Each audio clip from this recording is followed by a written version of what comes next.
Hi everyone. இன்னைக்கு ரொம்ப நாள் கழிச்சு idiom of the day பார்க்க போறோம். இன்னைக்கு idiom வந்து என்ன அப்படின்னா இப்போ நம்ம வந்து ஏதாவது ஒரு நம்ம லைஃப்ல வந்து ஒரு பழைய விஷயங்கள் ஏதாவது ஒரு விஷயம் வந்து பழைய விஷயம் இல்லை ஏதோ ஒரு பொருளோ இல்லை ஏதோ ஒரு இடமோ நம்மளை வந்து நம்மளுடைய பழைய விஷயத்துக்கு பழைய நினைவுகளுக்கு வந்து அப்படியே கூட்டிட்டு போகும்.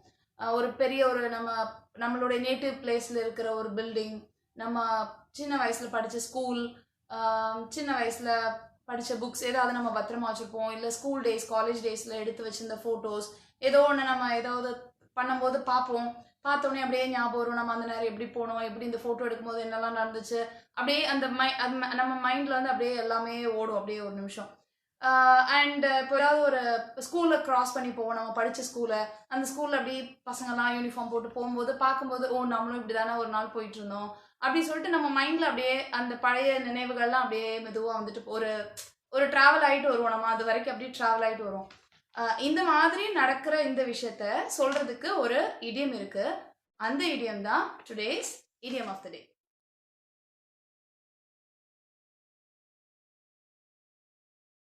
Today's idiom of the day என்ன அப்படின்னா, taking a trip down memory lane. Taking a trip down memory lane அப்படின்றதான் நான் சொன்னதுக்கு ரிலேட்டடான இந்த இடியம்.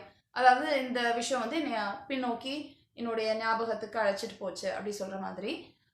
அதுக்கு தான் வந்து நம்ம இந்த இடியம் யூஸ் பண்ணுறோம், taking a trip down memory lane அப்படி சொல்லிட்டு. அண்ட் இப்போது எக்ஸாம்பிள்ஸ் பார்க்கலாம். My friends were spending more time taking a trip down memory lane when we get together.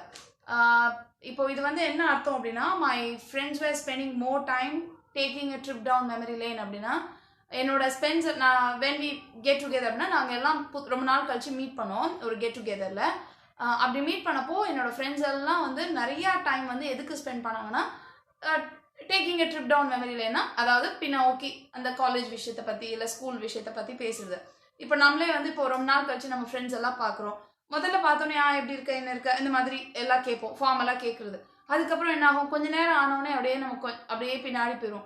நம்ம வந்து இப்படி நடந்துச்சா, அந்த நமக்கு வந்து இந்த மாதிரி செலிப்ரேட் பண்ணுவோமா, தீபாவளி எப்படி பண்ணுவோமா, பொங்கல் அப்படி பண்ணுவோமா, நம்ம காலேஜில் அப்படி நடந்துச்சா, ஸ்கூல் எப்படி நடந்துச்சு, நம்ம ஸ்கூல் எக்ஸ்கர்ஷன் எப்படி இருந்துச்சு, அந்த பழைய விஷயங்களை பற்றி நம்ம பேச ஆரம்பிச்சிடுவோம். அப்போ எவ்வளோ ஜாலியாக இருந்தது, அப்போ அதெல்லாம் எவ்வளோ நல்லா இருந்தது அந்த நேரம், அந்த விஷயம் எவ்வளோ சந்தோஷமாக நம்ம பண்ணோம், எப்படிலாம் என்ஜாய் பண்ணோம், நம்ம எக்ஸாமை எப்படிலாம் நம்ம பண்ணோம், இப்படி எல்லா பழைய விஷயமா நம்ம பேசிக்கிட்டே இருப்போம்.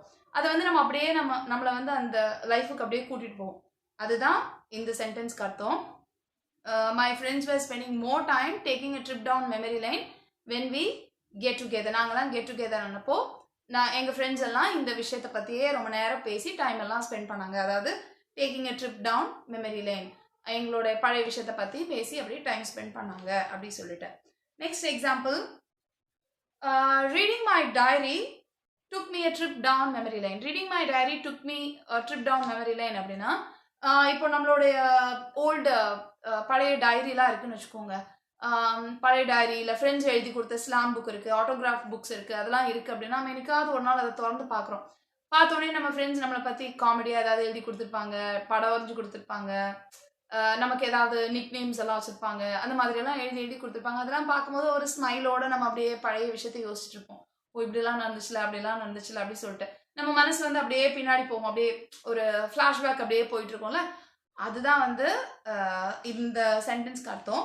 Reading my diary took me a trip down memory lane. So என்னோட டைரி நான் பார்க்கும்போது எனக்கு அப்படியே அது வந்து என்னை பழைய நினைவுகளுக்கு அப்படியே கூட்டிட்டு போச்சு. அது எப்போ நமக்கே வந்து பார்த்தோன்னே நானே நிறைய எழுதி வச்சிருப்பேன். காலேஜ் டைம்லாம் இன்னைக்கு இந்த ஈவெண்ட் நடந்துச்சு, நாங்கள் இதில் வின் பண்ணோம், இப்படி என்ஜாய் பண்ணோம், எக்ஸ்கர்ஷன் போனோம், அங்கே இதெல்லாம் பார்த்தோம், இங்கே இப்படி என்ஜாய் பண்ணோம், அப்படி பண்ணோம், இப்படி பண்ணோம், இந்த ஃப்ரெண்டுக்கு பர்த்டே அப்படி நடந்துச்சு, இந்த மாதிரி நிறைய இருக்கும். அண்ட் ஃபோட்டோஸ் இருக்கு, அந்த ஃப்ரெண்ட்ஸோட சேர்ந்து காலேஜில் கிளாஸ் ரூமில் எடுத்த ஃபோட்டோஸ் அதெல்லாம் இருக்கும். அதெல்லாம் பார்த்த உடனே நமக்கு டக்குன்னு அது ஞாபகம் வரும், அந்த நேரம் என்னெல்லாம் நடந்துட்டு இருந்துச்சு. ஒரு நம்ம அந்த டான்ஸ் ஆடிட்டு ஃபோட்டோ எடுத்துருப்போம் அப்படின்னா, ஓகே இந்த டான்ஸ் எப்படிலாம் ஆனும் பார்த்த நிமிஷத்தில் நமக்கு அதெல்லாம் அப்படியே மைண்டில் வந்துட்டு போகும், ஒரு ஃப்ளாஷ்பேக் அப்படியே வரும்ல. அதுதான் இது. Reading my diary took me a trip down memory lane. என்னோட டைரி படிக்கும்போது எனக்கு என்னை அப்படியே பின்னோக்கி என்னை அப்படியே கூட்டிகிட்டு போச்சு. And next one, his photo album took him a trip down memory lane. அதே தான் அது, his photo album took him a trip down memory lane. இப்போ ஃபோட்டோ ஆல்பம் எல்லாருக்குமே அது வந்து பார்த்த உடனே நமக்கு தோணும். ஒரு இப்போ நீங்க பார்த்துட்டு இருக்கீங்க, ஏதோ ஒரு ஃபோட்டோ எடுக்கிறீங்க, உங்களோட சின்ன வயசு ஃபோட்டோ, உங்க அம்மா அப்பா யாராவது உங்களை தூக்கி வச்சுட்டு இருந்திருப்பாங்க, ஏதாவது பொம்மை கூட நீங்க உட்காந்துட்டு இருப்பீங்க. இந்த மாதிரி எல்லாம் அதை பார்த்த உடனே நமக்கு அப்படியே தோணும். அந்த பொம்மை இப்பெல்லாம் இருக்காது, பட் அந்த விஷயம்லாம், அந்த பழைய சேரு, பழைய சோஃபா, அந்த மாதிரி ஏதாவது ஒரு விஷயம் வந்து அந்த ஃபோட்டோவில் பார்த்தோன்னே நம்மளை அப்படியே அந்த பழைய விஷயத்துக்கு, பழைய அந்த வீட்டு ஞாபகம், இந்த மாதிரி எல்லாம் நம்ம மைண்டில் வந்துட்டு போகல. அதுதான் இது. So his photo album took him a trip down memory lane. So அவனோட ஃபோட்டோ ஆல்பம் வந்து அவனை அந்த பழைய நினைவுகளுக்கு அழைத்து சென்றது அப்படி சொல்றதுக்கு. ஸோ பழைய நினைவுகளுக்கு அழைத்து சென்றது அப்படின்றதுக்கு ஆப்டான ஒரு இடியம் வந்து take a trip down memory lane. அதாவது இந்த விஷயம் என்னைய வந்து என்னுடைய பழைய நினைவுகளுக்கு, பழைய நினைவுகள்ன்றது தான் மெமரி லேன் அப்படின்றது, லைன் இல்லை லேன். ஸோ அதை வந்து என்னைய வந்து அப்படியே கூட்டிகிட்டு போச்சு அப்படின்னு சொல்கிறதுக்கு நம்ம யூஸ் பண்ணலாம். ஸோ இனிமேல் நீங்களும் எல்லாருமே நம்ம கண்டிப்பாக சொல்லுவோம், இந்த விஷயம் எனக்கு அப்படி பழசை ஞாபகப்படுத்துச்சு அப்படி சொல்லிட்டு. அப்படி சொல்கிறதுக்கு இனிமேல் ஏதோ ஒரு விஷயத்தை பற்றி பேசுகிறீங்க அப்படின்னா it took me a trip down memory lane அப்படின்னு சொல்லிட்டு சொல்லலாம். இது வந்து நீ பழைய நினைவுக்கு கூட்டிகிட்டு போச்சு அப்படின்னு சொல்லிட்டு. இதுக்கு ஒரு வேர்டும் இருக்குது நமக்கு. இது வந்து இடியமாக சொல்கிறோம். இதை வந்து ஒரு இவ்வளோ பெருசாக சொல்ல கஷ்டமாக இருந்தது அப்படின்னா ஒரு குட்டியாக ஒரு வேர்டும் இருக்குது. அது இன்னொரு நாள் நம்ம வேர்ட் ஆஃப் த டேல பார்க்கலாம். இந்த மாதிரி பழைய நினைவுகளை வந்து அது சொல்கிறதுக்கு ஒரு வேர்டு இருக்குது, நம்ம அதை பார்க்கலாம். பட் இப்போதைக்கு இந்த இடியமும் நம்ம யூஸ் பண்ணிக்கலாம். நம்மளை ஏதாவது ஒரு விஷயம் அப்படி கூட்டிகிட்டு போச்சு அப்படின்னா it took me a trip down memory lane அப்படி சொல்லிட்டு சொல்லலாம். So I'll meet you in the next lesson. Thank you. Bye.